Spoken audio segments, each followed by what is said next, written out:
Эмне тартасың, эмне тартасың? Мен өзүмдү алып сатсам, өзүм албасам болбойт. Өзүм алдым муну. Покровка айылынын бул тургуну мыйзамсыз күйүүчү май сатпай турганын айтып, дароо эле актанууга өттү. Манас райондук салык башкармалыгынын маалыматына ылайык, бул жаранга бир нече ирет өз үйүндө күйүүчү май сатпоого эскертүүлөр берилген.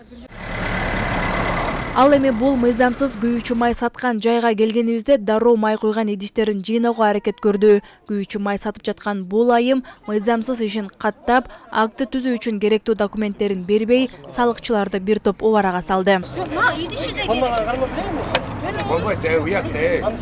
Райондук салык башкармалыгы жана райондук ички иштер бөлүмү тарабынан түшүндүрүү иштери жүргүзүлүп, мыйзамсыз күйүүчү май саткандыгы үчүн акт түзүлүп, күйүүчү майлары убактылуу өткөрүлүп алынды. Ал эми бул үйдөн жүк ташуучу унаага май куюп берип жатканы аныкталды. Андан соң дароо эле үй ээлери күйүүчү май сатпай тургандыктарын айтып, жашыруунун аракетин көрүштү. Салык кызматынын жана райондук ички иштер бөлүмүнүн бир нече ирет түшүндүрүүсүнөн соң гана катып койгон күйүүчү майын чыгарып, салык кызматына убактылуу өткөрүп берди. Манас райондук салык башкармалыгы, райондук мамлекеттик администрациясы жана райондук ички иштер бөлүмү тарабынан түзүлгөн комиссиялык топтун максаты мыйзамсыз күйүүчү май сатууга бөгөт коюу жана алардын коопсуздугун камсыз кылуу болуп саналат. Тыюу салынганын себеби биринчиден коопсуздук маселеси жаралат, анткени алар үйүнөн эле сатып атат, баягы пожаро безопасность деп коет.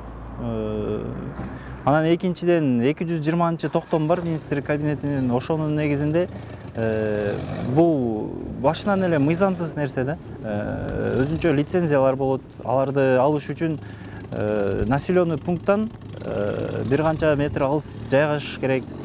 Алардын бардыгын орундабай эле ошол үйүндө өз алдынча өзүн билегиндикке салып сатып атышат.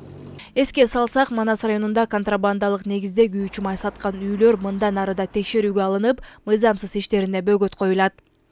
Айжамал Байырбек кызы, Бекжан Жумайбек уулу, Зина Ахматова, Манас району.